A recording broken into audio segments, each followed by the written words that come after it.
Praise the Lord. ദൈവത്തിൻ്റെ അതിപരിശുദ്ധമായ നാമം വാഴ്ത്തപ്പെടട്ടെ. നമുക്ക് വേണ്ടി ജീവൻ ബലിയർപ്പിച്ച നമ്മുടെ പ്രിയങ്കരനായ നമ്മുടെ രക്ഷകനായ യേശുക്രിസ്തുവിൻ്റെ നാമത്തിലുള്ള സ്നേഹവന്ദനം പാസ്റ്ററെയും കുടുംബത്തെയും എല്ലാ സഹോദരി സഹോദരന്മാരെയും കുഞ്ഞുമക്കളെയും ഞാൻ അറിയിക്കുന്നു. ദൈവം എത്രയോ സ്നേഹവാനാണ്. ദൈവത്തിന് വേണ്ടി എപ്പോഴും പാട്ടുപാടുവാൻ നാം ഒരുങ്ങിയിരിക്കുന്നു. അപ്പോൾ സഹോദരി അതാണ് ചെയ്തത്. ദൈവത്തിന് വേണ്ടി പാടാനും പാട്ടെഴുതാനും ഒക്കെ ഉള്ളൊരാഗ്രഹം ആ സഹോദരിയിൽ ഉണ്ടായപ്പോഴാണ് അതൊരു പുതിയ പാട്ടായിട്ട് നാം എല്ലാം ആസ്വദിച്ചു. അതോടൊപ്പം ദൈവത്തെ സ്തുതിക്കുകയും ചെയ്തു. പുതിയ പാട്ട് പാടുക എന്ന് പറയുന്നത് എൻ്റെ ഓർമ്മ ശരിയാണെങ്കിൽ 33-ാം സങ്കീർത്തനം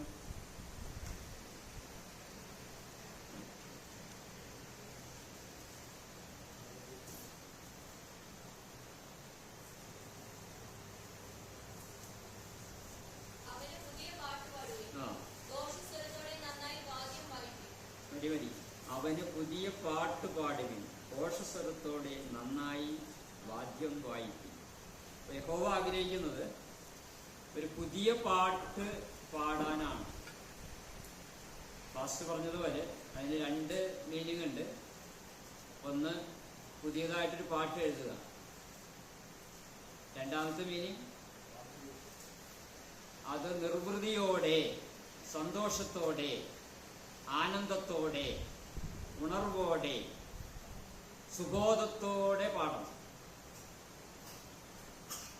വെളിപ്പാടിലും പറയുന്നുണ്ട് പുതിയ പാട്ട്.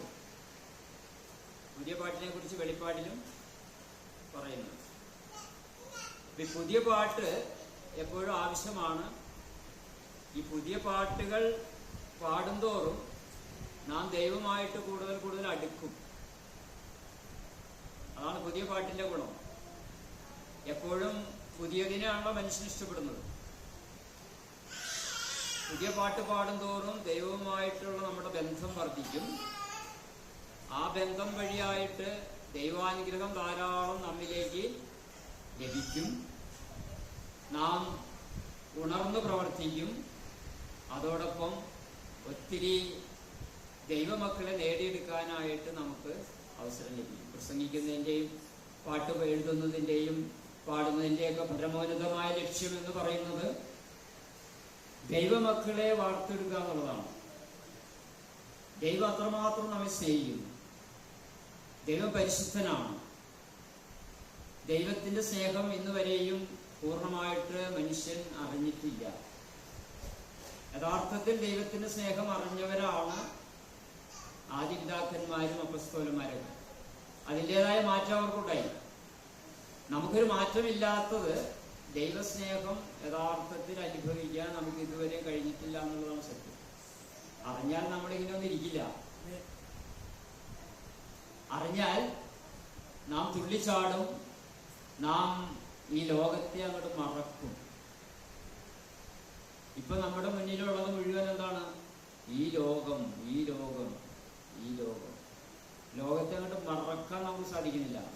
ഞായറാഴ്ച ഒരു 2 മണിക്കൂർ ഇവിടെ ഇരുന്ന് കഴിഞ്ഞാൽ 1 മണിക്ക് ശേഷം നമ്മൾ പിന്നെയും പഴയ ലോകത്തേക്ക് പോവുകയാണ്. യഥാർത്ഥ ദൈവസ്നേഹം അനുഭവിക്കുന്നവൻ ഇവിടെ ആയിരിക്കുന്ന മനോഭാവത്തിൽ ആയിരിക്കും ഈ സ്റ്റെപ്സ് വിട്ടിറങ്ങിയാലും. അതിനുവേണ്ടിയാണ് പ്രാർത്ഥിക്കേണ്ടത്. കാരണം എന്താ അറിയോ? ഇത് അവസാന നാളുകളാണ്. ഫാസ്റ്റ് പറഞ്ഞതുപോലെ ചെറുപ്പത്തിലേ മരിക്കുക, ഇന്ന് മരിക്കുക എന്നുള്ളതല്ല. നമ്മുടെ ജീവിതം എന്ന് പറയുന്നത് വളരെ വളരെ ഹ്രസ്വമാണ്.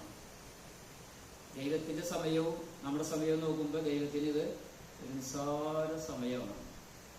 ഈ സമയത്താണ് പിശാച് നമ്മളെ ഇങ്ങനെ അങ്ങോട്ട് ഏതെല്ലാം രീതിയിലാണ് നമ്മളെ അങ്ങോട്ട് വീഴ്ത്താൻ നോക്കിയെന്ന് നമുക്കറിയില്ല. അതുകൊണ്ട് ദൈവസ്നേഹം അനുഭവിക്കാൻ പ്രാർത്ഥിക്കണം. ദൈവമേ, അവിടുന്ന് ഞങ്ങളെ സ്നേഹിക്കുന്നത് അതേ അളവിൽ മനസ്സിലാക്കാൻ ഞങ്ങൾക്കൊരു കൃപ നൽകണമേ. ഇതുവരെയും ഞങ്ങൾക്കത് മനസ്സിലായിട്ടില്ലല്ലോ. അവിടുത്തെ സ്നേഹം റിസർച്ച് ചെയ്യാൻ പലരും വരികയെങ്കിലും അതൊന്നും അവർക്ക് മനസ്സിലായിട്ടില്ല. ഞങ്ങൾ ഈ എളിയ മക്കൾ ഞങ്ങൾക്കൊരു ഭാഗ്യം തരണം. എന്താണത്? അവിടുത്തെ സ്നേഹം ഒന്ന് മനസ്സിലാക്കണം, അതൊന്ന് അനുഭവിക്കണം, അത് മറ്റുള്ളവർക്കൊന്ന് കൊടുക്കണം. അതിനുവേണ്ടി നാം നന്നായിട്ട് പ്രാർത്ഥിക്കണം. കാരണം ഇപ്പോൾ ഈ ജഡമോഹവും ലോകത്തിൻ്റെ ആ ഭാഗങ്ങളിൽപ്പെട്ട് വളരെ പരാധീനത, വിശ്വാസത്തിൻ്റെ കൊടുമുടിയിൽ നിൽക്കുന്നു എന്ന് പറയുന്നവർ പോലും ചില നിമിഷങ്ങളിൽ ഇങ്ങനെ പദ്ധതിപ്പോവുകയാണ്. അതിന് പിശാച് ഒരുങ്ങിയിരിക്കുകയാണ്. ഒരു കുറച്ചു കാലമേ ഉള്ളൂ എന്നുള്ള അവൻ്റെ ആദിയിൽ അവൻ്റെ ജോലി അവൻ നന്നായിട്ട് ചെയ്യുന്നുണ്ട്. അവൻ്റെ ജോലി എന്താ? ഏറ്റവും നന്നായിട്ട് ഹാർഡ് വർക്ക് ചെയ്യുന്നത് ആരാ അറിയോ? ഏറ്റവും നന്നായിട്ട് ഹാർഡ് വർക്ക് ചെയ്യും. നമുക്ക് ഈ അഭിനന്ദിക്കാൻ കൊള്ളില്ലെങ്കിലും നമ്മൾ ചിന്തിക്കേണ്ട ഒരു വിഷയം കിട്ടാം. വളരെ ചിന്തിക്കേണ്ട ഒരു വിഷയമാണ്. ഏറ്റവും നന്നായിട്ട് ഹാർഡ് വർക്ക് അവൻ എപ്പോഴും ആരെയെങ്കിലും വീഴ്ത്തണമെന്ന് വിചാരിച്ചിട്ട് ഇങ്ങനെ പതിഞ്ഞു നടക്കാണ്. അവന്റെ ചിന്ത ആരെങ്കിലും കാര്യം വെക്കണം, തട്ടി വീഴ്ത്തണം. അവൻ കൂടുതൽ ശ്രദ്ധിക്കുന്ന ആരെയായിരിക്കും? പുരട്ടിയിലെ ബാറിൽ മദ്യപിച്ച് കൂത്താടി നടക്കുന്നവരുടെ അടുത്തേക്കൊന്നും അവൻ പോണില്ല. കാരണം അവരെ ചങ്ങലയ്ക്ക് ഇട്ട് മീൻ പിടിച്ചവരെ വലയിലിട്ട് കഴിഞ്ഞു. ഇനി അടുത്ത മീനെ ചൂണ്ടിടാനാണ് നിൽക്കുന്നത്. അവൻ വരുന്നത് അനുഗ്രഹ ചർച്ചിലേക്കാണ് അവൻ വരുന്നത്. അനുഗ്രഹ ചർച്ചിലേക്ക്, അല്ലെങ്കിൽ അനുഗ്രഹിക്കപ്പെട്ട കുടുംബങ്ങളിലേക്കാണ് അവനെ വീഴ്ത്താനായിട്ട് നാം എന്ത് ഹാർഡ് വർക്ക് ചെയ്യുന്നത്? നാം ചെയ്യേണ്ട ഹാർഡ് വർക്കാണ് പ്രാർത്ഥനയാലും ഉപവാസത്താലും. അല്ലാതെ ഈ ജാതി എപ്പോഴെഴുന്നേക്കുന്നോ, ഉറക്കത്തിൽ നിന്ന് എപ്പോഴെഴുന്നേക്കുന്നോ, ടോയ്ലറ്റിൽ പോലെ എഴുന്നേക്കുന്നോ, വെള്ളം കുടിക്കാൻ എഴുന്നേക്കുന്നോ, ആ ഇത് കഴിഞ്ഞിട്ട് ഉടനെ മുട്ടുകുത്തുക. ഉടനെ മുട്ടുകുത്തി പ്രാർത്ഥിക്കുക, ഉപവസിക്കുക, ചെയ്യാവുന്ന നന്മകളെല്ലാം ചെയ്യുക. അങ്ങനെ അടിച്ചടിച്ച് നിന്നില്ലെങ്കിൽ ഈ ജാതി നിങ്ങളെ വിട്ട് പോവില്ല. അതുകൊണ്ട് നമുക്ക് അങ്ങനെയുള്ളവരായി തീരാൻ ഒന്ന് പ്രാർത്ഥിക്കാം. ഇന്നത്തെ ചിന്തയ്ക്ക് വേണ്ടി 1 യോഹന്നാൻ 2:15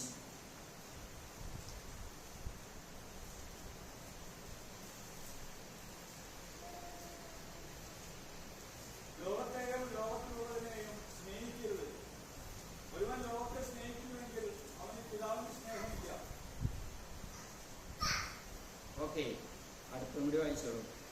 ജഡമോഹം, കൺമോഹം, ജീവനത്തിന്റെ പ്രതാപം, ഇങ്ങനെ ലോകത്തിലുള്ളവയെല്ലാം പിതാവിൽ നിന്നല്ല ലോകത്തിൽ നിന്ന് അത്രയാവുന്നു.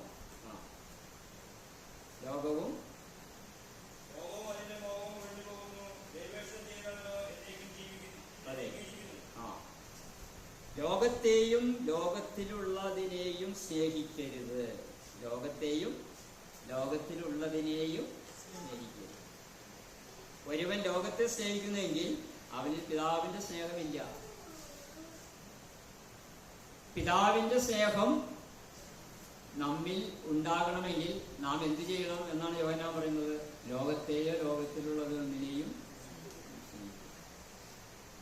ലോകത്തെ സ്നേഹിക്കുന്നവൻ പിതാവിന്റെ സ്നേഹം ഇല്ല. ജഡമോഹം, കൺമോഹം, ജീവനത്തിന്റെ പ്രതാപം, ഇങ്ങനെ ലോകത്തിലുള്ളത് എല്ലാം പിതാവിൽ നിന്നല്ല ലോകത്തിൽ നിന്നത്രയാകുന്നു. ജഡമോഹം, കൺമോഹം, ജീവനത്തിന്റെ പ്രതാപം. ജഡമോഹം, ജഡത്തിന്റെ മോഹം. റോമർ 8 പറയുന്നു, നിങ്ങൾ ജഡത്തിന്റെ മോഹം അനുസരിച്ച് ജീവിച്ചാൽ നിങ്ങൾ മരിക്കും. പൗലോസ് പറയാണ്, നിങ്ങൾ ജഡത്തിന്റെ മോഹം അനുസരിച്ച് ജീവിച്ചാൽ നിങ്ങൾ മരിക്കും. ജഡത്തിന്റെ മോഹം അനുസരിച്ച് ജീവിക്കുന്നവർ മരിക്കുന്നുണ്ടോ? അവരാത്മീയമായിട്ട് മരിക്കുന്നു. അവർ മരിച്ചു കഴിഞ്ഞു. അവരതിൽ നിന്ന് ഒഴിവായിരുന്നില്ലെങ്കിൽ അവരുടെ മരണം രേഖപ്പെടുത്തി കഴിഞ്ഞു. അപ്പൊ ജഡത്തിന്റെ മോഹം അനുസരിച്ച് ജീവിക്കുന്നവൻ മരിക്കും. ഇവിടെ യോഹന്നാൻ പറയുന്നത് ജഡമോഹം. എന്തൊക്കെയാണ് ജഡമോഹം? ജഡമോഹം ഭക്ഷണം, വസ്ത്രം, ഉറക്കം, മൊബൈല്, സ്ഥാനമാനങ്ങൾ, സുഖലോലുപത, സ്നേഹമില്ലായ്മ, സ്നേഹമില്ലായ്മ, അസഹിഷ്ണുത. അത് വലിയൊരു പ്രശ്നമാണ് കേട്ടോ. ഈ സഹിഷ്ണുത എന്ന് പറയുന്നതിന്റെ വിപരീതമുള്ള അസഹിഷ്ണുത. സഹിഷ്ണുത എന്ന് പറഞ്ഞാൽ ആരെങ്കിലും കുറച്ചു സമയം കൂടുതൽ പാടിപ്പോയാൽ, ചർച്ചിൽ ആരെങ്കിലും സമയം കുറച്ച് സാക്ഷ്യം കൂടുതൽ പറഞ്ഞാൽ നമുക്കൊരു ഇറിറ്റേഷൻ, നമ്മളൊരു വായിച്ചു നോക്കും, നമുക്കൊരു അസ്വസ്ഥത വരുന്നു. അല്ലെങ്കിൽ നമ്മുടെ ഭവനത്തിൽ ആരെങ്കിലും വന്നാൽ നമ്മൾ ഊണ് കഴിക്കാനായിട്ട് ഇങ്ങനെ കൈ കഴിക്കുമ്പോഴാണ് വരുന്നതെങ്കിൽ നമ്മൾ അയാൾ സംസാരിച്ചിരിക്കുമ്പോൾ നമ്മുടെ മനോഭാവം ധരിക്കും. നമ്മൾ കൈ കഴുകി കഴിഞ്ഞിട്ടാണ് ബെല്ലടിച്ചത്, വന്നിരിക്കാൻ പറഞ്ഞു. വരുന്ന നമ്മുടെ അടുത്ത ബന്ധമുള്ളതാണെങ്കിൽ നമ്മൾ ഒരുമിച്ച് ഇല്ലാത്തൊരു വ്യക്തിയാണെങ്കിൽ നമ്മുടെ മനോഭാവം ധരിക്കും. അയാളെ ഈ സംസാരം നിർത്തുന്നില്ല. അപ്പൊ നമ്മൾക്ക് അസഹിഷ്ണുത ഉണ്ടാവും. ഇത് ജഡത്തിന്റെ നോക്കം തന്നെയാണ്. നമ്മൾ സഹിഷ്ണുതയുള്ളവരായിട്ട് മാറും. അങ്ങനെ പല ജഡമോഹങ്ങളുണ്ട്. അത് സ്വയം ആലോചിച്ച് കണ്ടുപിടിച്ചാൽ മതി. ജഡത്തിന്റെ ആഗ്രഹങ്ങൾക്കനുസരിച്ച് ജീവിച്ചാൽ നിങ്ങൾ മരിക്കുമെന്ന് പറയുന്നത് അവിടെ നമ്മുടെ മരണം തുടങ്ങി കഴിഞ്ഞു. അത് വലിയ വലിയ പാപങ്ങളിലേക്ക് ആ ചിന്ത നമ്മളെ കൊണ്ടെത്തിക്കും. നിസ്സാര പ്രശ്നമായിരിക്കും. അവിടെ മനം എടുത്തു കഴിഞ്ഞാൽ അടുത്ത് ചെയ്യാവുന്ന നന്മ നമുക്ക് ചെയ്യാൻ പറ്റില്ല എന്നുള്ളതാണ്. അവിടെ പിശാച് വളരെ തന്ത്രപൂർവ്വം കളിക്കും. നമുക്കൊരു അസഹിഷ്ണുത ഉണ്ടായി കഴിഞ്ഞാൽ നമ്മൾ ഊണ് കഴിഞ്ഞിട്ട് ചെയ്യാൻ പോകുന്നത് ചിലപ്പോൾ പ്രാർത്ഥിക്കാനോ നന്മ ചെയ്യാനോ ആയിരിക്കും. പക്ഷെ ഈ മനംമടിപ്പിൽ ചിലപ്പോൾ ആ കാര്യം മറന്നു പോവുകയോ അതിന് നെഗറ്റീവ് ചിന്ത വരികയോ ചെയ്യാൻ സാധ്യതയുണ്ട്. അതുവഴി നമ്മൾ ഇടിഞ്ഞിരിഞ്ഞു പോകും. അത് മുന്നിൽ കണ്ടുകൊണ്ടാണ് ആ വ്യക്തിയെ പിശാചിനോട് അയക്കുകയാണ്. ആ സമയത്ത് ആ പർട്ടിക്കുലർ ടൈമിൽ പിശാചിനോട് അയക്കുകയാണ്. ഓരോ ജീവിത സാഹചര്യങ്ങളെ നിങ്ങളൊന്ന് കഴിഞ്ഞ കാര്യങ്ങൾ ചിന്തിച്ചറിയാം. എവിടെയൊക്കെ പാകപ്പിഴകൾ വന്നിട്ടുണ്ടോ, എവിടെയൊക്കെ അപാകതകൾ വന്നിട്ടുണ്ടോ, അത് പിശാച് മനഃപൂർവ്വം കൃത്യമായിട്ട് കളിച്ചു. ആ സമയത്ത് അത് പല സ്ഥലങ്ങളിലും ഒരു ബസ് കാത്തു നിൽക്കുന്നു. ഫോർ എക്സാമ്പിൾ, ഒരു ബസ് കാത്തു നിൽക്കുന്നു, ബസ് വരുന്നില്ല. പിന്നെ കുറേ സമയം നിന്നു, നമ്മൾ മടുത്തുപോയി, സമയം കഴിഞ്ഞു പോയി. ചെല്ലുന്ന സമയത്ത് ചെല്ലാൻ കല്യാണമായിരിക്കും അല്ലെങ്കിൽ മരണമായിരിക്കും, എന്തുവാട്ടെ. അവിടെ നമ്മൾ മടുത്തപ്പോൾ ദൈവത്തോട് പ്രാർത്ഥിക്കുന്നു, ദൈവം ബസ് വരണം. എന്നിട്ടും വരുന്നില്ല. അവിടെ ഒരു പരീക്ഷണം തുടങ്ങി. പ്രാർത്ഥിച്ചാൽ സാധിക്കുമോ? ഞാൻ പ്രാർത്ഥിക്കാറ്. ഇത് അത്യാവശ്യമുള്ള കാര്യമല്ലേ. മരണമാണ്, കല്യാണം പോട്ടെ, മരണ വീട്ടിലേക്ക് പോകണം. ആ ഫ്യൂണറിന്റെ ടൈം കഴിയാറായി. എന്താണ് പ്രാർത്ഥിച്ചിട്ട് സാധിക്കാത്തതെന്നൊരു ചിന്ത നമ്മുടെ മനസ്സിൽ. അവൻ ചിന്തകളിൽ കൂടി, കാഴ്ചകളിൽ കൂടി, കേൾവിയിൽ കൂടി, സാഹചര്യങ്ങളിൽ കൂടി നമ്മെ ബേജാറാക്കും. ഇങ്ങനെയുള്ള സാഹചര്യങ്ങൾ വരുമ്പോൾ നാം സഹിഷ്ണുതയുള്ളവരായിട്ട് കുറച്ച് പൈസ ചെലവ് ചെയ്താലും സാരമില്ല. അവന് ഇടം കൊടുക്കരുത്. ടാക്സി പിടിച്ചു 500 രൂപ ആയിക്കോട്ടെ, 1000 രൂപ ആയിക്കോട്ടെ, എന്നാലും നമ്മുടെ ലക്ഷ്യം എന്തായിരിക്കണം? അവന് നമ്മളുടെ മേൽ അധികാരം കൊടുക്കരുത്. അല്ലെങ്കിൽ പ്രിപ്പയർഡ് ആയിരിക്കണം. നേരത്തെ തന്നെ നമ്മൾ ഒരുങ്ങി ഇങ്ങനെയുള്ള ദുർസാഹചര്യങ്ങൾ ഇല്ലാതിരിക്കാൻ വളരെ നേരത്തെ ഒരുങ്ങി ചെല്ലേണ്ട സ്ഥലത്ത് ചെല്ലാനുള്ള ഒരു പ്രിപ്പറേഷൻ കൂടി നമുക്ക് മുന്നൊരുക്കം നമുക്ക്. ഇങ്ങനെ ജീവിതത്തിന്റെ പല പല മേഖലകളിൽ അവൻ നമ്മെ തളയ്ക്കും. ജഡമോഹം അതെന്താണ്? ജീവനത്തിന്റെ പ്രതാപം. എൻ്റെ വലിയൊരു സ്റ്റാറ്റസും എൻ്റെ പദവിയും എൻ്റെ ക്വാളിഫിക്കേഷനും ഒക്കെ നാം ഇങ്ങനെ ഫോക്കസ് ചെയ്യരുത്. നാം ക്രിസ്തുവിന്റെ ഭാവമുള്ളവരായിരിക്കണം. ഫിലിപ്പിയർ 2:5 വായിച്ച്. ഫിലിപ്പിയർ 2:5.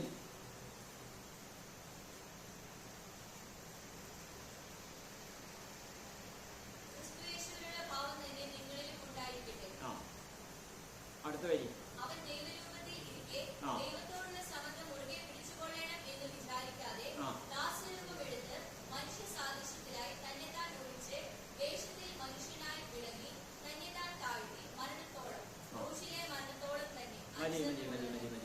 ദൈവരൂപത്തിലിരിക്കെ എന്താ ചെയ്തത്? സ്വഭാവം ആ സ്ഥാനം മുറുകെ പിടിക്കാതെ ഭൂമിയിലേക്ക് ഇറങ്ങി വന്നു. എന്നിട്ട് തന്നെത്താൻ താഴ്ത്തി. ഞാൻ വന്നിരിക്കുന്നു. എവിടുന്ന്? സ്വർഗത്തിൽ നിന്ന് വന്നിരിക്കുന്നു. ഞാൻ പിതാവിന്റെ വലത്തുഭാഗത്തു നിന്ന് വന്നിരിക്കുന്നു. ഞാനും പിതാവ് ഒന്നാണ്. ഞാൻ സ്ഥാനമാനങ്ങൾ ആഗ്രഹിച്ചില്ല. തന്നെത്താൻ താഴ്ത്തി. ഒരു കുടിലിൽ പോയി ഒരു മരപ്പണിക്കാരനായിട്ട്, ഏറ്റവും ദരിദ്രനായിട്ട് അവിടെ ജീവിച്ചു. നമുക്കൊന്ന് ഇറങ്ങാൻ പറ്റുന്നുണ്ടോ? നമ്മുടെ ആ AC കാറിൽ നിന്ന് നമുക്കൊന്ന് ഇറങ്ങാൻ പറ്റുന്നുണ്ടോ? നമ്മുടെ കുതിരപ്പുറത്തു നിന്ന് നമുക്കൊന്ന് ഇറങ്ങാൻ പറ്റുന്നുണ്ടോ? നമ്മുടെ പദവിയിൽ നിന്ന് നമുക്കൊന്ന് ഇറങ്ങാൻ പറ്റുന്നുണ്ടോ? നാം ഏറ്റവും മുൻപിലുള്ള സ്ഥാനമാണോ നമ്മൾ ആഗ്രഹിക്കുന്നത്? അതെ ബാക്കിൽ പോയിരിക്കാനാണോ? ജീവനത്തിന്റെ പ്രഭാവം അതൊന്ന് മാറ്റിയെടുക്കാൻ തന്നെത്താൻ താഴ്ത്തണം. എളിമയുള്ളവരായിരിക്കണം. എനിക്ക് എവിടെ ചെന്നാലും സ്ഥാനം കിട്ടണം. എനിക്ക് എവിടെ ചെന്നാലും എന്നെ മറ്റുള്ളവർ ബഹുമാനിക്കണം, എന്നെ അംഗീകരിക്കണം. അതല്ല ചെയ്യേണ്ടത്. മറ്റുള്ളവരെ അംഗീകരിക്കാൻ, മറ്റുള്ളവരെ ബഹുമാനിക്കാൻ, മറ്റുള്ളവർ പറയുന്നത് കേൾക്കാൻ, മറ്റുള്ളവർക്ക് സാഹചര്യം ഉണ്ടാക്കി കൊടുക്കാനുള്ള ഒരു നല്ല മനസ്സാണ്. അതാണ് തന്നെത്താൻ താഴ്ത്തുക. തന്നെത്താൻ താഴ്ത്തുക. ഞാനല്ല, എന്റെ കർത്താവ് ആണ് ഉയരേണ്ടത്. നിങ്ങളുടെ സൽപ്രവൃത്തികളെ കണ്ടിട്ട് മറ്റുള്ളവരുടെ ദൈവത്തെ സ്തുതിക്കേണ്ടതിന്, നിങ്ങളുടെ സൽപ്രവൃത്തികളെ കണ്ടിട്ട് മറ്റുള്ളവരുടെ ദൈവത്തെ സ്തുതിക്കേണ്ടതിന്, എന്റെ എളിമ കൊണ്ടും ഞാൻ തന്നെത്താൻ താഴ്ത്തുന്നതുകൊണ്ടും ആരാണ് ബഹുമാനിക്കപ്പെടേണ്ടത്? കർത്താവ്. എന്റെ കർത്താവിന് വേണ്ടി എന്റെ യേശു കാണിച്ചു തന്ന മാതൃക അല്ലേ? എന്റെ യേശു കാണിച്ചു തന്ന മാതൃകയാണ് ഞാൻ മറ്റുള്ളവർക്ക്. അല്ലാതെ ജീവനത്തിന്റെ പ്രതാപം അല്ല നമ്മൾ കാണിക്കുന്നത്. ജീവനത്തിന്റെ പ്രതാപം അടുത്ത എന്താണ്?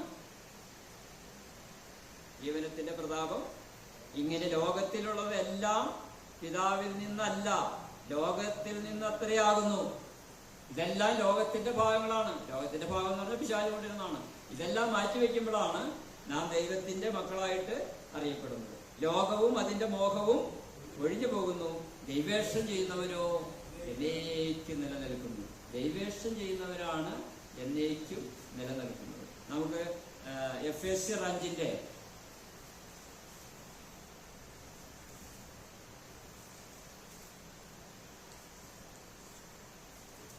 2, 2, 3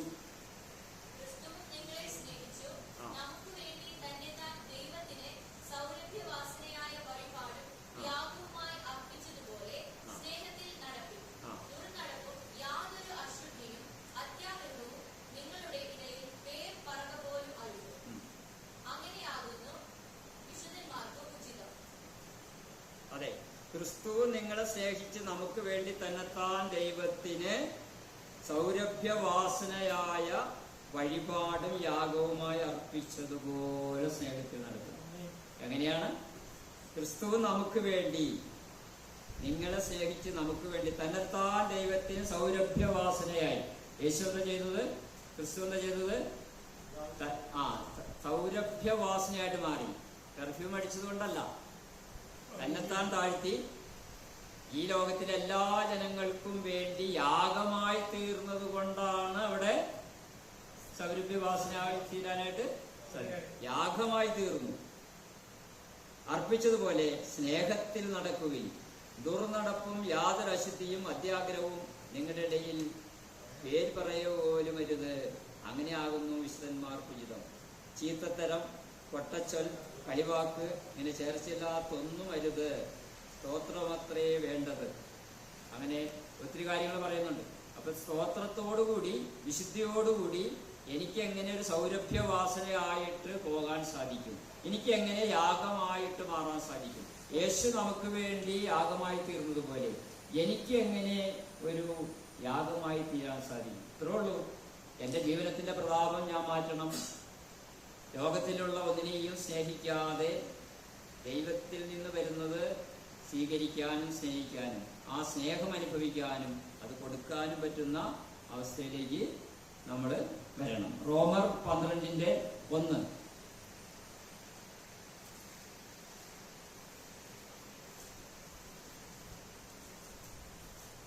ആകയാൽ സഹോദരന്മാരെ നിങ്ങൾ ബുദ്ധിയുള്ള ആരാധനയായി നിങ്ങളുടെ ശരീരങ്ങളെ ജീവനും വിശുദ്ധിയും ദൈവത്തിന് പ്രസാദവുമുള്ള യാഗമായി സമർപ്പിക്കുകയും. ഇത് തന്നെ പൗലോസ് വീണ്ടും പറയാണ്, ഞാൻ യേശുക്രിസ്തുവിന്റെ മനസ്സിൽ ഓർപ്പിച്ച് നിങ്ങളെ പ്രബോധിപ്പിക്കുന്നത് നിങ്ങൾ ബുദ്ധിയുള്ള ആരാധനയായി എന്ത് ചെയ്യണം? നിങ്ങളുടെ ശരീരങ്ങളെ ജീവനും വിശുദ്ധിയുമുള്ള യാഗമായിട്ട് ദൈവത്തിന് സമർപ്പിക്കും. ഇപ്പൊ ദൈവം ആഗ്രഹിക്കുന്നത് എന്താണ്? നമ്മളൊരു യാഗമായി തീരണം. നമ്മളെ കത്തിച്ച് കളയാൻ വേണ്ടിയല്ല. യാഗമായി തീരുക എന്ന് പറഞ്ഞാൽ നമ്മുടെ ജഡമോഹങ്ങളെ നാം ഒന്ന് കടിഞ്ഞാണിടണം. നമ്മുടെ ശരീരത്തെ നാം ഒന്ന് കടിഞ്ഞാണിട്ട് അതൊരു കുതിരയാണ്. ജഡം എപ്പോഴും ആഗ്രഹിക്കുന്നത് എന്താണ്? ഈ ലോക സുഖങ്ങളാണ് ജഡം ആഗ്രഹിക്കുന്നത്. ആപ്പിള് അല്ലെങ്കിൽ തേങ്ങ അല്ലെങ്കിൽ മാങ്ങ അല്ലെങ്കിൽ ചക്ക എങ്ങോട്ടാ വീഴുക? താഴത്തേക്ക് വീഴുക. എന്താ മുകളിലോട്ട് പോകാത്ത? അതാണ് ഫിസിക്സ് പഠിച്ചവർക്കറിയാം, ഗ്രാവിറ്റി എന്ന് പറയും, ഗുരുത്വാകർഷണം. അങ്ങനെ സംഭവിക്കുള്ളൂ. എന്തുകൊണ്ടത് മുകളിലേക്ക് പോകുന്നില്ല? എന്നാൽ പ്ലെയിൻ താഴോട്ട് വീഴുന്നില്ലല്ലോ. ഇന്ധനമുണ്ടെങ്കിൽ പ്ലെയിൻ താഴോട്ട് വീഴുമോ? അതിങ്ങനെ പറക്കുന്നുണ്ടല്ലോ. അതാണ് ലാവിറ്റി എന്ന് പറയുന്നത്. ഗ്രാവിറ്റിയുടെ ഓപ്പോസിറ്റ് ലാവിറ്റി. അതേപോലെ നാം ഈ ഭൂമിയിലായിരിക്കുമ്പോൾ നമ്മുടെ ജഡം എപ്പോഴും എത്ര പ്രാർത്ഥിച്ചാലും എത്ര ഉപവസിച്ചാലും എന്തിനോടായിരിക്കും നമ്മുടെ ചാച്ചില്? ഉറക്കത്തോടും തീറ്റയോടും കുടിയോടും ആയിരിക്കും. 40 ദിവസം യേശു ഉപവസിച്ചില്ലേ? അത് കഴിഞ്ഞിട്ട് യേശുവിന് എന്ത് സംഭവിച്ചു? യേശുവിന് എന്താ സംഭവിച്ചത്? വിശന്നു. വിശക്കാതിരുന്നോ? എന്താ കാരണം? യേശു ദൈവപുത്രനല്ലേ, അത് കണ്ടിന്യൂ ചെയ്തൂടെ? പക്ഷെ ജഡത്തിലാണ് യേശു വസിക്കുന്നത്. അതുകൊണ്ട് എന്ത് സംഭവിച്ചു? യേശുവിന് വിശന്നു. അതാണ് ഈ ഗ്രാവിറ്റി എന്ന് പറഞ്ഞത്. അതായത് ജഡമാണെങ്കിൽ അതിലുള്ള ജഡത്തിന്റെ മോഹങ്ങൾ ഉണ്ടാകും. അത് റിയാലിറ്റിയാണ്. പക്ഷെ അതിനെ നാം ബന്ധിക്കണം. അല്ലെങ്കിൽ നാം ജഡത്തിന്റെ മോഹങ്ങളിൽ അകപ്പെട്ട് ചീഞ്ഞു പോകും. ആപ്പിളും തേങ്ങയൊക്കെ വീണ് ആരുടത്തിലേക്ക് ചീഞ്ഞു പോകുന്നത് പോലെ നാം ജഡത്തിന്റെ ഭാഗമായിട്ട് നശിച്ചു തന്നെ പോകും. അപ്പൊ ഗ്രാവിറ്റീനെ ഓവർകം ചെയ്ത് നാം ആ ലാവിറ്റിയിലേക്ക് വരണമെങ്കിൽ പ്ലെയിൻ പറക്കുന്നത് പോലെ ഇന്ധനം നിറയ്ക്കണം. ഇന്ധനം എന്ന് പറഞ്ഞാൽ പ്രാർത്ഥനയും ഉപവാസവും വഴി കിട്ടുന്ന പരിശുദ്ധാത്മാവിന്റെ ആ ശക്തി കൊണ്ട് നമുക്ക് വീഴാതെ ഉയർന്നു പറക്കാനായിട്ട് സാധിക്കും. അല്ലെങ്കിൽ യേശുവിന് വിശന്ന പോലെ നമുക്ക് വിശക്കും. അപ്പൊ അങ്ങനെ ആ വിശന്നിരിക്കുന്ന സമയത്താണ് സാത്താൻ വരുന്നത്. മത്തായി 4:8 നോക്കി. മത്തായി 4:8. പിന്നെ പിശാചവനെ ഏറ്റവും ഉയർന്ന മലയിൽ കൂട്ടിക്കൊണ്ട് പോയി ലോകത്തിലുള്ള സകല രാജ്യങ്ങളെയും അവരുടെ മഹത്വത്തെയും കാണിച്ചു. വീട് എന്നെ നമസ്കരിച്ചാൽ ഇതൊക്കെ നിനക്ക് തരാം എന്ന് അവനോട് പറഞ്ഞു. അതെ, ഉപവാസം കഴിഞ്ഞ് 40 ദിവസം ഉപവാസം കഴിഞ്ഞിട്ട് ആദ്യം താഴോട്ട് ചാടാൻ പറഞ്ഞു. അതിനു മുമ്പ് പറഞ്ഞു കല്ല് അപ്പമാക്കാൻ പറഞ്ഞു. അത് രണ്ടിലും വീഴാതിരുന്നപ്പോൾ എന്താ ചെയ്തത്? ഉയർന്ന ഒരു കെട്ടിടത്തിന്റെ മുകളിൽ കൊണ്ടുപോയിട്ട് ഈ ലോകമെല്ലാം കാണിച്ചു കൊടുത്തു. അങ്ങനെയെങ്കിലും ഒന്ന് നമ്മളെ ഏതെങ്കിലും ഒരു കെട്ടിടം ഫ്ലാറ്റ് കാണിച്ചു തരാണെങ്കിലോ, നല്ല വിലപിടിപ്പുള്ള ഒരു ഫ്ലാറ്റ് നമ്മളെ കാണിച്ചു തരാണെങ്കിലോ, പാസ്റ്റർക്ക് ഇപ്പോൾ മലേഷ്യക്ക് ടിക്കറ്റും കൊടുത്ത് 10 ദിവസത്തെ എല്ലാ ചെലവും കൊടുത്ത് പാസ്റ്റർ അവിടെ ശുശ്രൂഷ കഴിഞ്ഞ് തിരിച്ചു വന്നു. നമുക്ക് UK യിലേക്കോ വേറെ എവിടെയെങ്കിലും ഒരു ട്രിപ്പ് തരാണെങ്കിലോ, ശുശ്രൂഷയ്ക്ക് വേണ്ടിയല്ല, നമുക്ക് അവിടെ ഒരു സുഖസൗകര്യത്തിന് അല്ലെങ്കിൽ ജോലിക്ക് വേണ്ടി ഒരു ടിക്കറ്റ് തരുന്നു, വിസ തരുന്നു, എല്ലാ സൗകര്യങ്ങളും ഒരുക്കി തരാണെങ്കിൽ നാം എന്ത് ചെയ്യും? ചിലപ്പോൾ ഒന്ന് പതറും. ഇതേപോലെ കെട്ടിടത്തിന്റെ മുകളിൽ കയറ്റി യേശുവിനെല്ലാം കാണിച്ചതുപോലെ തന്നെ നമ്മയെയും പലപ്പോഴും അവൻ ഒന്ന് വേട്ടയാടാൻ ശ്രമിക്കുന്നുണ്ട്. റിയൽ എസ്റ്റേറ്റ് ചെയ്താൽ കൊള്ളാമെന്ന് നമുക്ക് തോന്നും. പല വ്യവസായങ്ങൾ ചെയ്താൽ കൊള്ളാമെന്ന് തോന്നും. പല ചിന്തകളും അവൻ നമ്മിലേക്ക് കൊണ്ടുവരുന്നുണ്ട്. ആ ചിന്തകളെ മറികടക്കാനായിട്ട് നമുക്ക് പ്രത്യേകം ശ്രദ്ധിക്കണം. കൊലോസ്യർ 2:4. കൊലോസ്യർ 2:4.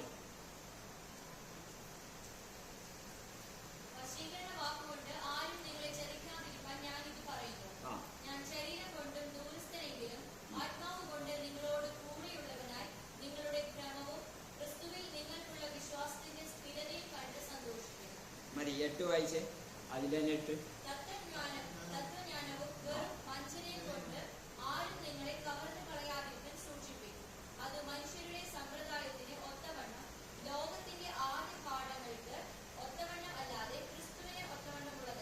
ഓക്കെ, അപ്പൊ എങ്ങനെയൊക്കെയാണ് പിശാച് മറ്റുള്ളവരിൽ കൂടി നമ്മളെ സ്വാധീനിക്കുക എന്നാണ് പൗലോസ് പറയുന്നത്.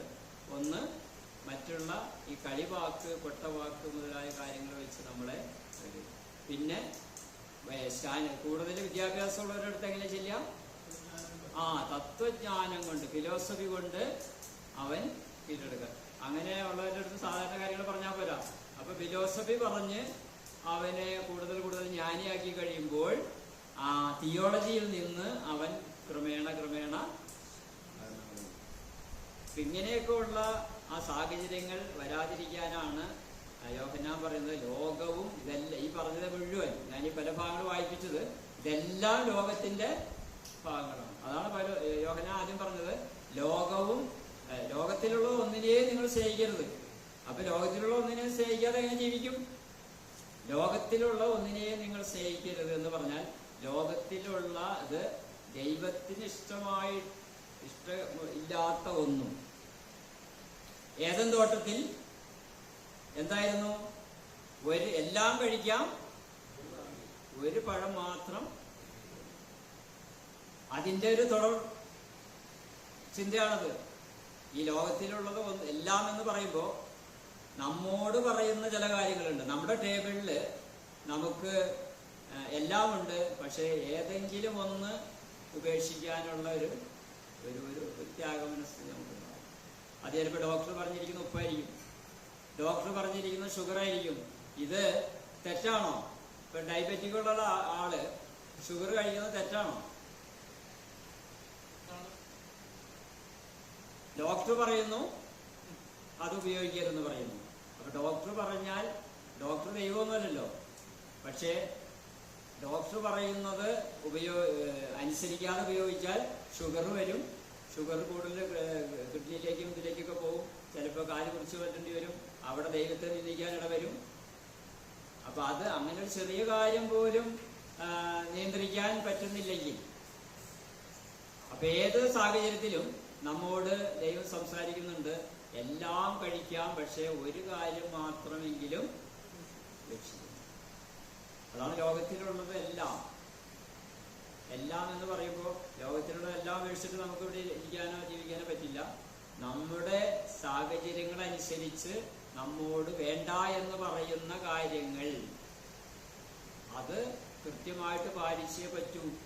അത് ഡോക്ടറായാലും, അത് കുട്ടികളോട് പിതാക്കന്മാർ പറയുന്നതായാലും, മാതാപിതാക്കൾ പറയുന്ന എല്ലാം, അധ്യാപകർ പറയുന്നത്, പാസ്റ്റർമാർ പറയുന്നത്, ഭരണാധികാരികൾ പറയുന്നതെല്ലാം അരുത് എന്ന് പറഞ്ഞാൽ അരുത്. ഹെൽമെറ്റ് വെക്കരുത്, അല്ല ഹെൽമെറ്റ് വെക്കണം എന്ന് പറയുന്ന ആർക്ക് വേണ്ടിയാ? ഹെൽമെറ്റ് വെക്കണമെന്ന് പറഞ്ഞാൽ നമ്മൾ ഹെൽമെറ്റ് വെച്ചിട്ട് പോകുമ്പോൾ പോലീസ് മാറിപ്പോകുമ്പോൾ നമ്മൾ ഹെൽമെറ്റ് ഒരു കയ്യിൽ വെക്കുന്നു. ആർക്ക് വേണ്ടിയാണ് ഹെൽമെറ്റ് വെക്കുന്നത്? നമുക്ക് വേണ്ടി. പോലീസ് പറഞ്ഞില്ലെങ്കിലും ഭരണാധികാരികൾ തടഞ്ഞു നിർത്തിയില്ലെങ്കിലും നാം ഹെൽമെറ്റ് വെക്കണ്ടേ? വേണം. ലൈസൻസ് വേണ്ടേ? ഇപ്പൊ ഭരണാധികാരികളെ അനുസരിക്കണം, മാതാപിതാക്കളെ അനുസരിക്കണം, അധ്യാപകരെ അനുസരിക്കണം, പാസ്റ്റർമാരെ അനുസരിക്കണം, മുതിർന്നവരെ അനുസരിക്കണം. അനുസരിക്കേണ്ടവരെല്ലാവരെയും അനുസരിക്കണം. അത് ദൈവത്തിന്റെ കൽപ്പനയാണ്.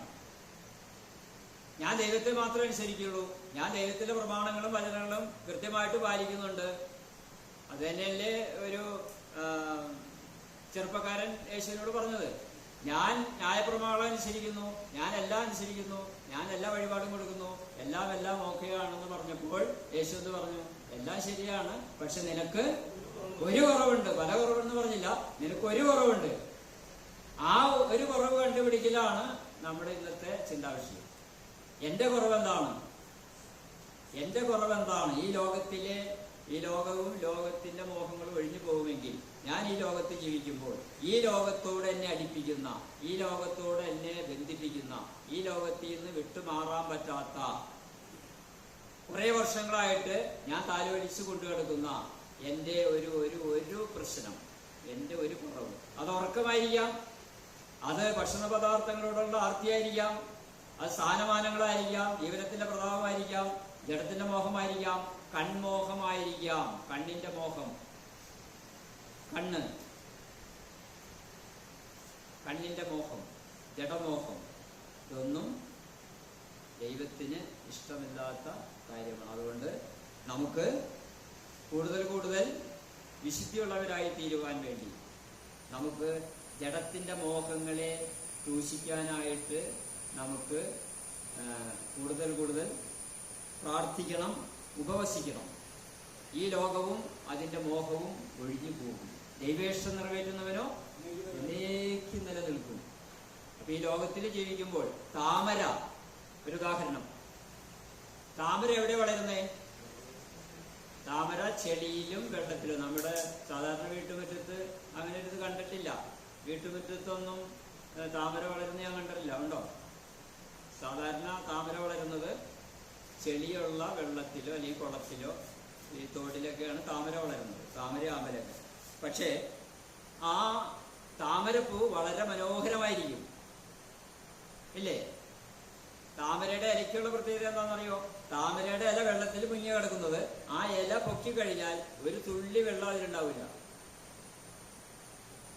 ഇതേപോലെ നാം കേരളത്തിലായിരിക്കുമ്പോൾ, അല്ലെങ്കിൽ നാം പാപ സാഹചര്യങ്ങളിലായിരിക്കുമ്പോൾ, നാം തിന്മ പ്രവർത്തിക്കുന്നവരുടെ മധ്യത്തിലായിരിക്കുമ്പോൾ നമുക്ക് ആ താമര സൂക്ഷിക്കുന്ന, അല്ലെങ്കിൽ താമരയുടെ ഇലയിൽ വെള്ളം പറ്റാത്തതുപോലെ, ആ താമരയുടെ പൂവ് ചെടിയിൽ നിന്ന് ആണ് അതിന്റെ തുടക്കമെങ്കിലും അത് വളരെ മനോഹരമായിരിക്കുന്നത് പോലെ, അതിൽ അഴുക്ക് പറ്റാത്തതുപോലെ ഏറ്റവും വിശുദ്ധിയുള്ളവരായിരിക്കാൻ നമുക്ക് കഴിയണം. നമ്മൾ പാപ സാഹചര്യങ്ങളായിരിക്കും, നമ്മുടെ ചുറ്റുമുള്ളവർ അവിശ്വാസികളായിരിക്കും, നമ്മളെ പിന്തിരിപ്പിക്കുന്നവരായിരിക്കും. ചിലപ്പോൾ നമ്മുടെ കുടുംബത്തിൽ തന്നെ പല തരത്തിലുള്ള പോരായ്മകളുണ്ടാകാം.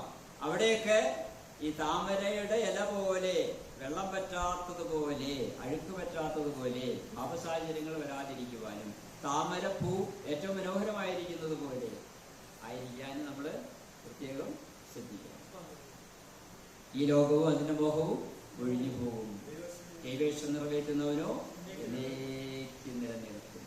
വള്ളം വെള്ളത്തിലായിരിക്കും, വെള്ളം വള്ളത്തിൽ കയറുക. വള്ളം എപ്പോഴും വെള്ളത്തിൽ ഓടുകയുള്ളൂ. വെള്ളം വള്ളത്തിൽ കയറാതിരിക്കാൻ പ്രത്യേകം നമ്മൾ ശ്രദ്ധിക്കണം. അങ്ങനെ ദൈവം തന്നിരിക്കുന്ന ഈ ജീവിതം ഏറ്റവും മനോഹരമാക്കി മാറ്റാൻ ഞാൻ പരിശ്രമിച്ചിട്ട് വേറൊരു മാർഗമൊന്നും കാണുന്നില്ല. ഞാൻ കാണുന്നൊരു മാർഗം ഉപവസിക്കുക, പ്രാർത്ഥിക്കുക, സ്വയം നമ്മുടെ പോരായ്മകൾ കണ്ടുപിടിക്കുക, മറ്റുള്ളവരുടെ തെറ്റുകളും പോരായ്മകളും കണ്ടുപിടിക്കുന്നതിലുപരി മുട്ടുകുത്തി ദൈവത്തോട് കരഞ്ഞപേക്ഷിക്കുക. എനിക്ക് ഇനിയും മാറ്റം വരുത്താൻ പറ്റാത്ത ഒത്തിരി കാര്യങ്ങളുണ്ട് എൻ്റെ ജീവിതത്തിൽ. ഒത്തിരി നാളുകൾ ഞാൻ ശ്രമിച്ചിട്ടും പ്രാർത്ഥിച്ചിട്ടും എനിക്ക് മാറ്റം വരുത്താൻ പറ്റാത്ത ഒത്തിരി ബലഹീനതകളുണ്ട്. അത് ജഡമോഹം തന്നെയാണ്. എനിക്ക് ക്ഷമിക്കാൻ പറ്റുന്നില്ല പലരോടും. എനിക്കൊരു വിട്ടുവീഴ്ച മനോഭാവം ഇല്ല. ഞാനൊരു കടുംപിടുത്തക്കാരനാണ്. ചില കാര്യങ്ങളിൽ, ചില തീരുമാനങ്ങളിൽ ഞാൻ മുറുകെ പിടിക്കുന്നു. ഞാൻ അതിലൊരു അയവ് വരുത്തുന്നില്ല. അതുമൂലം എൻ്റെ ബന്ധങ്ങൾ പലപ്പോഴും തകർന്നു പോകുന്നു. ആ ബന്ധങ്ങൾ തകരുമ്പോൾ അവർക്ക് കൊടുക്കേണ്ട ആ നല്ല സമയം, ബന്ധങ്ങൾ എപ്പോഴും എന്തിനാണ്? നമുക്ക് ക്രിസ്തീയ ചിന്താഗതി അനുസരിച്ച് ബന്ധങ്ങൾ എന്തിനുള്ളതാണ്? ബന്ധങ്ങൾ നാം അവർക്ക് ദൈവവചനം പറഞ്ഞു കൊടുക്കാനും അവരെ ദൈവവചനം പഠിപ്പിച്ച് അവരെ വീണ്ടും ജന്മ അനുഭവത്തിലേക്ക് കൊണ്ടുവരുവാനും അവരെ രക്ഷയിലേക്ക് കൊണ്ടുവരുവാനും സ്നാനപ്പെടുത്തുവാനുമാണ് ഒരു ക്രിസ്തീയ പൈതലിന്റെ ബന്ധങ്ങൾ ഉപകരിക്കേണ്ടത്. പക്ഷേ ആ ബന്ധങ്ങൾ പലപ്പോഴും നമ്മുടെ ജഡത്തിന്റെ മോഹം കൊണ്ടും ജീവനത്തിന്റെ പ്രതാപം കൊണ്ടും നമ്മുടെ ആ കഠിന ഹൃദയം കൊണ്ടുമൊക്കെ നാം അവരെ സ്നേഹത്തിൽ നിന്ന് അകറ്റുമ്പോൾ, ഇവിടെ ദൈവസ്നേഹം അനുഭവിക്കാൻ ആഗ്രഹിച്ച് നമ്മുടെ അടുത്തേക്ക് വരുന്നവരെ ആ ദൈവസ്നേഹത്തിൽ നിന്ന് അകറ്റി പിശാചിന്റെ ആ തന്ത്രങ്ങളിലേക്ക് കടത്തിവിടാനാണ് നാം പലപ്പോഴും അറിയാതെ ശ്രമിക്കുന്നത്. അതുകൊണ്ട് ഒരിക്കലും ഈ ബന്ധങ്ങൾ ഒരിക്കലും മുറിഞ്ഞു പോകരുത്. കൂടുതൽ കൂടുതൽ ബന്ധങ്ങൾ, പാലം പണിയുന്നവരായിരിക്കണം നമ്മൾ, പാലം വലിക്കുന്നവരാകരുത്, പാലം പണിയുന്നവരായിരിക്കണം. നമ്മുടെ നെയ്ബേഴ്സിനോട് നമ്മൾ വളരെ വളരെ വളരെ സ്നേഹത്തോടെ, ഏത് ജാതി ആയിക്കോട്ടെ, ഏത് വിശ്വാസത്തിലായിക്കോട്ടെ, നെയ്ബേഴ്സിനോടുള്ള ബന്ധം വളരെ സുഗമമാക്കി വെക്കണം. അവരുടെ ഭവനങ്ങളിലേക്ക് കടന്നു ചെല്ലാൻ നമുക്ക് കഴിയണം. അവരുടെ വിശേഷങ്ങൾ അറിയാൻ നമ്മൾ തൽപരരായിരിക്കണം. അവരുടെ ആവശ്യങ്ങൾ നമ്മൾ അറിയണം. നിങ്ങളുടെ സൽപ്രവൃത്തികളെ കണ്ടിട്ട് മറ്റുള്ളവരെ യഹോവയെ സ്തുതിക്കേണ്ടതിന് നമ്മുടെ സൽപ്രവൃത്തികളെ കണ്ടിട്ടാണ് അവർ വചനം പഠിക്കേണ്ടത്. നമ്മുടെ സൽപ്രവൃത്തികളെ കാണണം, എന്നാലേ അവർക്ക് വചനത്തിനുള്ള ആഗ്രഹം ഉണ്ടാവുള്ളൂ.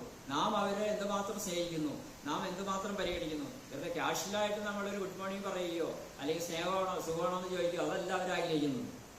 അവരുടെ ആവശ്യങ്ങളിൽ നാം എന്തുമാത്രം താല്പര്യം കാണിക്കുന്നു, അവരെ നാം എങ്ങനെ പരിഗണിക്കുന്നു, അവരെ യഥാർത്ഥത്തിൽ സ്നേഹിക്കുന്നുണ്ടോ, അതൊക്കെയാണ് അവർ ഉറ്റുനോക്കുന്നത്. അതേപോലെ അവരെ ഒബ്സർവ് ചെയ്യുമ്പോൾ നമ്മുടെ കുടുംബത്തിൽ സമാധാനമുണ്ടോ, നമ്മുടെ കുടുംബത്തിൽ ഏകത്വമുണ്ടോ, നമ്മുടെ കുടുംബത്തിൽ സന്തോഷമുണ്ടോ, നമ്മുടെ കുടുംബത്തിൽ പ്രാർത്ഥനയുണ്ടോ, നമ്മൾ വചനം പ്രാവർത്തികമാക്കുന്നവരാണോ, അതേ വെറുതെ പറയുന്നത് മാത്രമാണോ, ഇതൊക്കെയാണ് അവർ ഒബ്സർവ് ചെയ്യുന്നത്. അത് അവർക്ക് തെളിയിച്ചു കൊടുക്കണം. ഞങ്ങൾ യഥാർത്ഥത്തിൽ വചനാടിസ്ഥാനത്തിൽ ജീവിക്കുന്നവരാണ്, വചനം പ്രസംഗിക്കുന്നവർ മാത്രമല്ല വചനം പ്രവർത്തിക്കുന്നവരാണ് എന്ന് നമ്മുടെ ജീവിത രീതി കൊണ്ട് മറ്റുള്ളവരെ ബോധ്യപ്പെടുത്തി കൊടുക്കണം, മറ്റുള്ളവർക്ക് ബോധ്യപ്പെടുത്തി കൊടുക്കണം. അങ്ങനെ വരുമ്പോഴാണ് അവരെ സ്നേഹിക്കാനും അവരെ വചനം പഠിപ്പിക്കാനും പുതിയ സ്റ്റഡിയൊക്കെ തുടങ്ങാനും അവരിലേക്ക് നമ്മുടെ ദൈവം ഏൽപ്പിച്ചിരിക്കുന്ന ഉത്തരവാദിത്വം നിറവേറ്റാനായിട്ട് നമുക്ക് സാധിക്കും. അങ്ങനെ കൂടുതൽ കൂടുതൽ ശോഭിക്കുന്നവരായിട്ട് ദൈവജനം മാറണം. ഇത് ഒരേ വർഷങ്ങളായിട്ട് നമ്മളിങ്ങനെ ഒരു എന്താ പറയുക, ഒരു ചടങ്ങ് മാത്രമായിട്ട് ബുധനാഴ്ച വെള്ളിയാഴ്ച പ്രാർത്ഥനയോ അല്ലെങ്കിൽ മറ്റുള്ള കോട്ടേജ് മീറ്റിങ്ങോ അല്ലെങ്കിൽ സൺഡേ വർഷിപ്പ് കൊണ്ട് മാത്രം നമ്മൾ തൃപ്തിപ്പെട്ടു കഴിഞ്ഞാൽ നമ്മൾ കത്തോലിക്കിനെ പോലെ ആയിപ്പോകും. അവരെല്ലാ ദിവസവും വെള്ളി പോകുന്നുണ്ട്, ഞായറാഴ്ച പ്രത്യേക ചടങ്ങുകൾ, അത് റൊട്ടീനായിട്ട് മാറാതെ നമുക്കെന്താണ് പ്രത്യേകത? നാം ദൈവത്തിന് അല്ലെങ്കിൽ യേശുക്രിസ്തുവിന് സാക്ഷ്യം നൽകുന്നവരാണെങ്കിൽ അതിന്റെ ഫലം നമ്മളിൽ നിന്ന് മറ്റുള്ളവർ കാണണം. അതനുഭവിക്കാൻ തക്ക വിധത്തിൽ നമ്മുടെ ജീവിത രീതികളെ ഇന്നു മുതൽ മാറ്റിയെടുക്കണം. അതിനാണ് നാം ഇങ്ങനെയുള്ള വചനങ്ങളൊക്കെ ചിന്തിക്കുന്നത്. ഒന്നുകൂടി ഫോക്കസ് ചെയ്യാൻ നമുക്ക് ലോകവും ലോകത്തിന്റെ മോഹങ്ങളും ഒഴിഞ്ഞു പോകും. ഈ ലോകത്തിലുള്ളതൊന്നും പിതാവിൻ്റെതല്ല.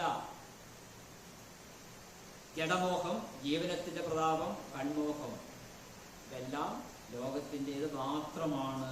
ലോകവും അതിന്റെ മോഹവും ഒഴിഞ്ഞു പോകും. ദൈവേഷ്ടം നിറവേറ്റുന്നത്. എന്താണ് ദൈവേഷ്ടം? ഒരു വചനോടി വായിച്ചിട്ട് നമുക്ക് അവസാനിപ്പിക്കാം. എന്താണ് ദൈവേഷ്ടം? മത്തായി 28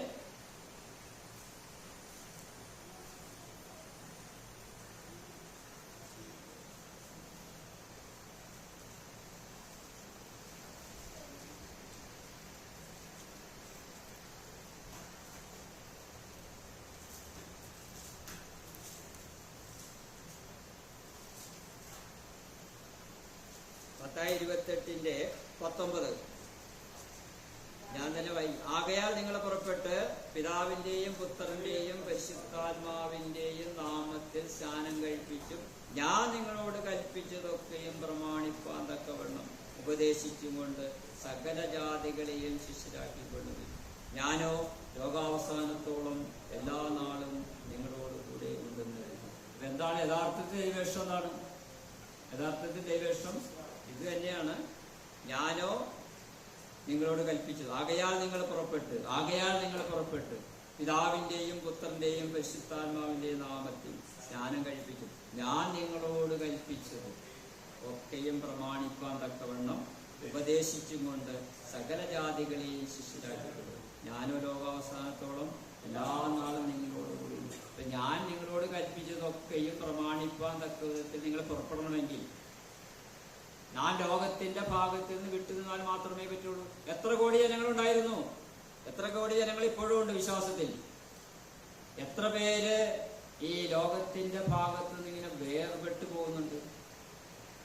വളരെ ചുരുക്കം പേര്. അവരെയാണ് നമ്മള് അപ്പസ്തോലന്മാരെന്ന് പറയുന്നത്, ഐക്യപ്പെട്ടവർ. ഇവിടെ നിന്ന് കോൾമുത്തേടം പാസ്റ്റർ പോകുന്നു. എത്ര പേർക്ക് അതേപോലെ ആന്ധ്രയിൽ പോകാൻ പറ്റുന്നുണ്ട്? എത്ര പേർക്ക് ആന്ധ്രയിൽ പോയില്ലെങ്കിലും കൊരട്ടിയിലെ എല്ലാ വീടുകളും കയറി കഴിഞ്ഞോ? ആന്ധ്ര അവിടെ നിൽക്കട്ടെ, കൊരട്ടിയിലെ എല്ലാ വീടുകളും സന്ദർശിച്ചോ? അവരില്ല എന്ന് പറഞ്ഞാലും ഇറങ്ങിപ്പോന്ന് പറഞ്ഞാലും കുഴപ്പമില്ല, നിങ്ങൾ സന്ദർശിച്ചോ? ആകയാൽ നിങ്ങൾ പുറപ്പെട്ട് ഞാൻ നിങ്ങളോട് കൽപ്പിച്ചതൊക്കെ പ്രമാണിക്കുവാൻ തക്കവണ്ണം. അപ്പൊ ദൈവേഷ്ടം എന്ന് പറയുന്നത് യഥാർത്ഥ ദൈവേഷ്ടം എന്താണ്? ദൈവത്തിന്റെ ഇഷ്ടം എന്താണ്? ലോകം മുഴുവനുമുള്ള ജനങ്ങൾ ദൈവത്തിന്റെ വചനം കേൾക്കണം. വിശ്വസിക്കുക എന്നുള്ളത് അവരുടെ കാര്യമാണ്. കേൾപ്പിക്കുക എന്നുള്ളത് ആരുടെ കാര്യമാണ്?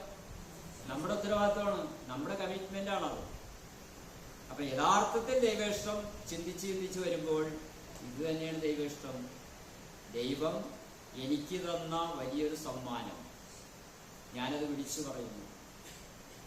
എനിക്ക് വലിയൊരു നിധി കിട്ടിക്കഴിഞ്ഞാൽ ഞാൻ എൻ്റെ ബന്ധുക്കളെ വിളിച്ചു പറയില്ലേ, എനിക്ക് ഭയങ്കര ഒരു നിധി കിട്ടി, അത് വീണ്ടും വീണ്ടും കിട്ടിക്കൊണ്ടിരിക്കുന്നു.